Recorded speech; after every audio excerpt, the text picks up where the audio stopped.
Terrified of turbulence? Let's talk about it. Hey guys, welcome back to another video. My name is Trevor Steele, and over the last 13 years, I've trained over 621 students how to fly paramotors, and recently, on my drive home from Moab to Salt Lake City, I saw the perfect opportunity to fly a ridge I last flew back in 2017. Now, it's not very often that you just get to pull off on the side of the road, pull your paramotor out of the truck bed, and go launch into some of the coolest terrain in the country. In today's video, I want to analyze this flight in specific, the weather, the flying, the conditions, the active piloting, as well as explain to you the two main skills you need to have bulletproof confidence and safety in turbulent conditions. The first thing that I want to do is analyze the flying conditions, the environment, and my thought process going into this. So when I pulled off the highway, it's around 5 o'clock in the evening. Now that sounds relatively late if it's winter time. However, the sun is starting to set closer to 9 o'clock or 8:30 in the evening, which just means it's thermic until later. If you're unfamiliar with what thermals are, they're pockets of hot rising air. They start to develop roughly 2 to 3 hours after sunrise,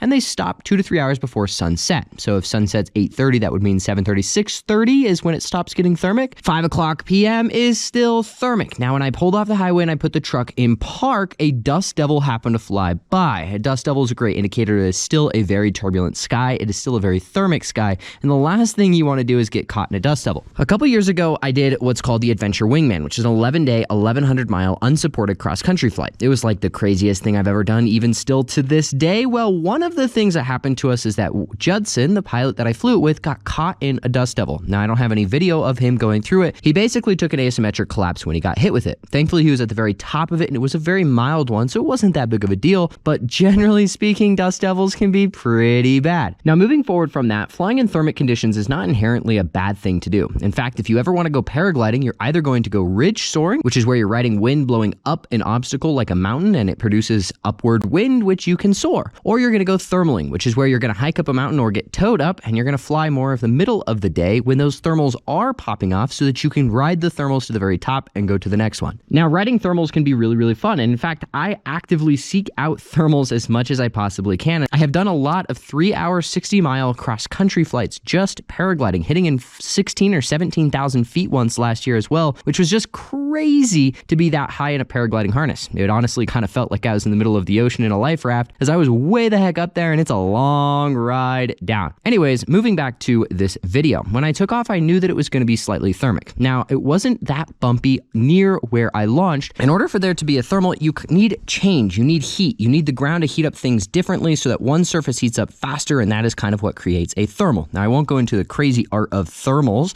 but if you look at the surface that I launched on, it all pretty much looks the exact same. So it was relatively calm. Also, that surface was facing straight up, meaning the sun, as it's coming down further in the sky, is not heating that surface up nearly as much as it's heating up a surface like this hill facing directly into that western sun. Now, I know it's starting to get a little bit complicated, but thermals are going to be popping up a whole lot more on this ridge line because this ridge is facing west, whereas the surface, all being the same color, all facing directly upward, is not going to heat up as much. So when I took off, it was like not that bad, and I actually flew hands off all the way to the ridge. However, once I approached the ridge, I knew it was going to be a little bit thermic because of that. I pulled my trims in. I wanted to discuss a little bit about why I pulled my trims in, so let's talk about it. Trims neutral is where I generally fly my Ozone Viper XC for launch, landing, everyday flying, cross country, all of that stuff. Trims neutral is where you tend to get the most speed and efficiency. Efficiency for paramotoring is usually what we could call MPG. How many liters of fuel do you burn, and how much distance did you cover in that process? So like a really efficient glider, you'll do 35 miles for 4 liters versus a non-efficient glider where you'll do 25 miles for 4 liters. And generally speaking, your most efficient spot is going to be neutral. However, trims in, where you pull those tabs all the way down, is going to be your most, what I would call, squishy, forgiving spot,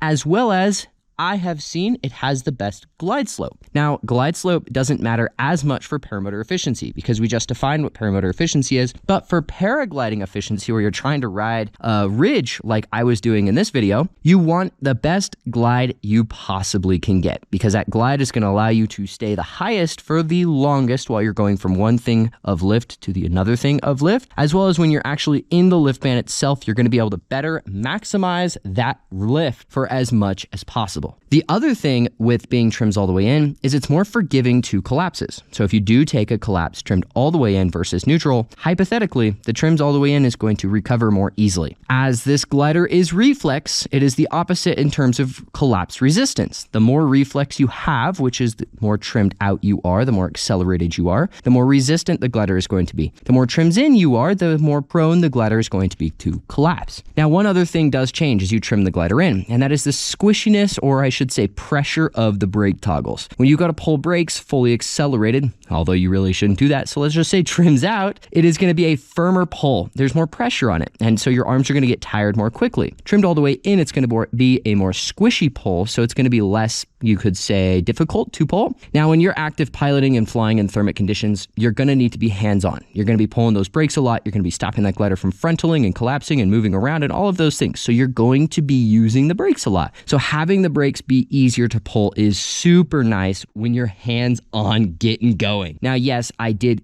give up resistance to collapses, but I got a better brake range in terms of pressure. I got a better recovery in terms of a collapse. I got a better glide slope in terms of riding lift and keeping as much altitude as possible. Now, the other thing is I really like Ozone gliders. I may be a little bit biased towards them, but I do really enjoy the Ozone lineup. And one of the reasons I really enjoy them is I like how they feel in turbulence. They've got a deep brake range that you can get all the way into to help prevent and active pilot that glider. Some gliders, like some I've had in the past, as you go to active pilot the glider, you can actually touch the wingtips together or start to touch the wingtips together. I had a glider that I got hit with in some rotor, and as I pulled those brakes to stop that wing from overflying me, you can actually see the glider bend backwards. Now, I'm not going to call this glider out in specific. I'm not even going to show the video because I really loved this glider, and it was just different. The thing I like about the Ozones, as I'll loop it back to that, is that I can active pilot. Having a paragliding background, being in a West Coast, more turbulent, more thermic,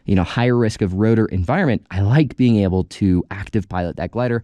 I like feeling the information that's being given to you from the glider through the lines, through the brakes to you, and that communication is letting me know kind of what's going on. So now that I've analyzed the environment and kind of what was going on, one thing that I did want to note is that a normal beginner intermediate pilot probably wouldn't have flown. There was a little bit more wind than he would have preferred, or a little bit more wind than I teach our students to fly in. It was also earlier in the evening, one of the biggest indicators being that dust devil. Had I waited another half hour, 45 minutes before launching, it would have been perfectly smooth. And this particular evening would have been what we would call buttery smooth. It would have been perfect. I could have gone in every direction, no rotor, no thermals, if I had just waited. However, I knew it was thermic. I wanted to go ride the thermals. I love riding thermals, which is why I ended up in this turbulent flight. So if you're a newer pilot wondering, could you have flown the same evening, the same condition, the same moment? You wouldn't have, because this is a environment that is beyond what new pilots are trained, at least through our school backcountry PPG, to fly in. The next thing I want to discuss is the art of active piloting. Now, there's a couple examples I want to show, and I'm not going to go into too much detail with these examples, but the thing I want to pay attention to is how directly correlated active piloting is in the sky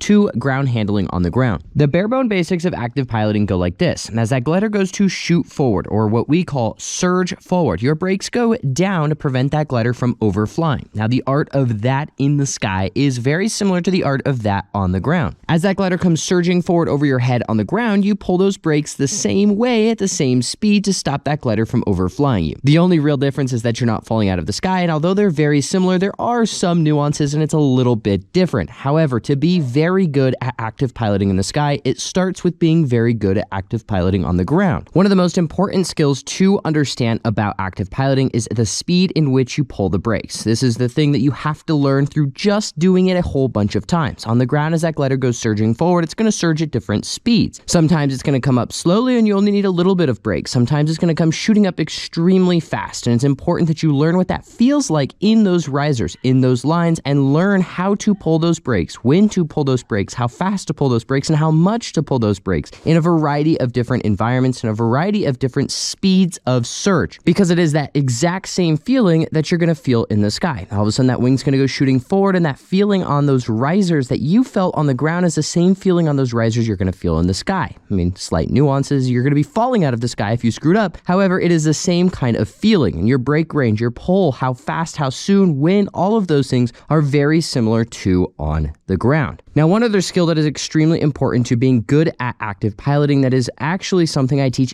most every student that comes through our adventure training program, is what I call catching the surge. This is where I get a pilot to build up some energy, exit vertically, and get the wing shooting forward. It is the art of learning how that glider feels coming behind you with your hands high and shooting forward, learning when to catch it, at what time to catch it, how fast to catch it, and what happens if you don't catch it hard enough. We do that a whole bunch of times, and when a student comes through our adventure training, that is something I want them to fully understand. How do you catch it? When do you catch it? Can you catch it in all of these environments? Because that very closely translates to active piloting in the sky in turbulent conditions. That glider is going to go shooting forward. It's going to shoot right, shoot left, and move around in every which way, and it is your job as the pilot to keep it under control. Moving forward on to the last thing that I want to talk about, which is the two skills you need to have bulletproof confidence and safety in turbulent conditions. The first one is glider control. Now, I just went over how those two correlate from one to another, but if you want to be comfortable and confident in the sky in turbulent conditions, I highly encourage you to get very good at kiting on the ground. One way to know if you've reached a point in which you are good enough is if you go kiting for a 30-minute, 60-minute session, how many times do you take a collapse? If the answer is 1, 2, 3, the answer is you have room to grow. If you never take a collapse while kiting in a 30 to 60-minute window, either A, you're in perfectly smooth conditions, or B, you've got that skill dialed. Now, perfection of attaining zero is not necessarily possible, as there are situations, environments, where